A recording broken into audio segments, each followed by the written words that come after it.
Hello everyone and welcome to WWE Discussion. I'm your host and WWE Tuesdays Dougie Doug. In today's episode, I'm going to be discussing NXT October 31st, 2023 edition.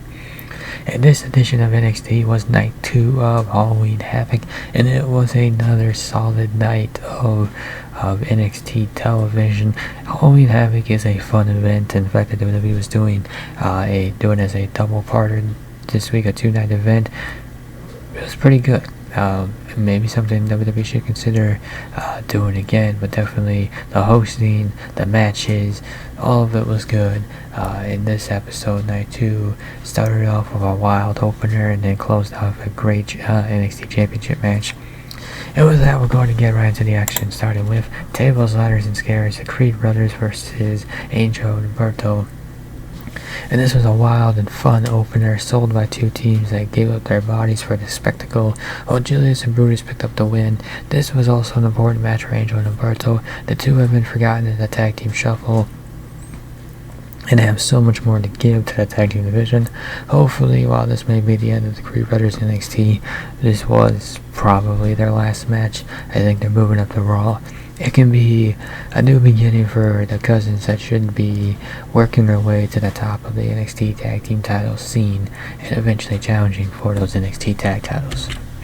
North American Championship match, Dominic Mysterio versus Nathan Frasier, and this was all Frasier, the good and the bad. It was mostly positive as he remains an exciting performer to watch, but he did certainly run himself into some sloppier spots. Overall, though, it was fun to see him moving at full speed, and Dirty Dom remains a heat magnet in the ring with anyone. And Mysterio would survive another night as champion. After the match, Wesley would make his return, and it's great to see him back in action. Though you could have done something a little bit more exciting for his return, and also bringing them all the way around, or bringing them back, and having him challenging for the title that he lost.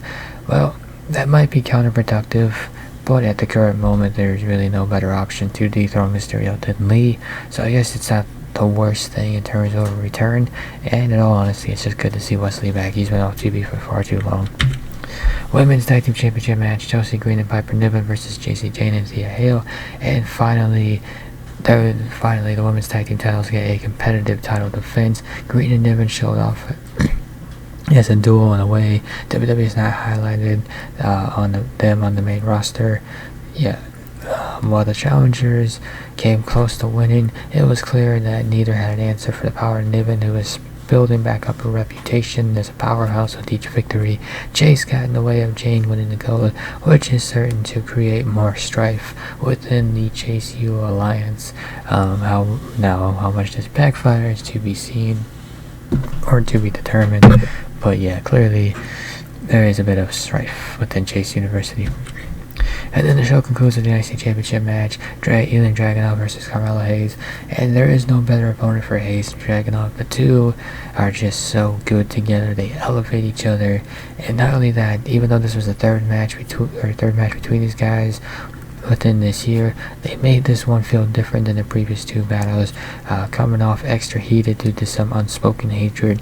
And while their two premium live event matches had more time and were more involved, still that did not take away from the impact of this latest match between the two, between two of NXT's best in-ring performers.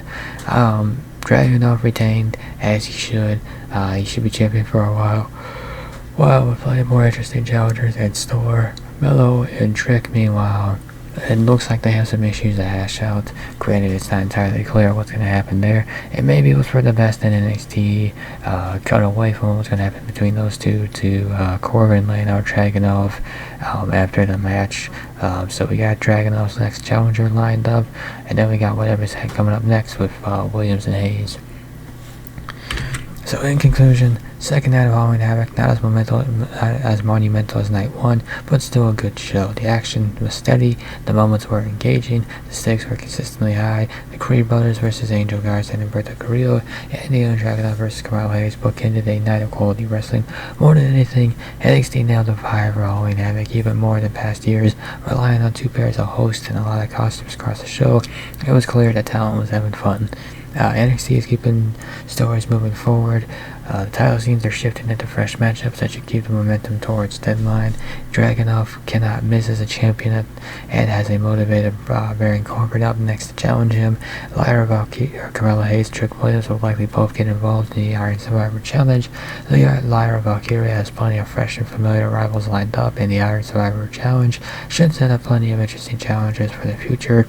If the action can remain this strong and consistent on a weekly basis, and the rivalries go more heated and diverse, NXT could match Raw and SmackDown, and maybe even rival it for must-see WWE programming. Then again, if you're not watching NXT in addition to Raw and SmackDown, can you really call yourself a WWE fan?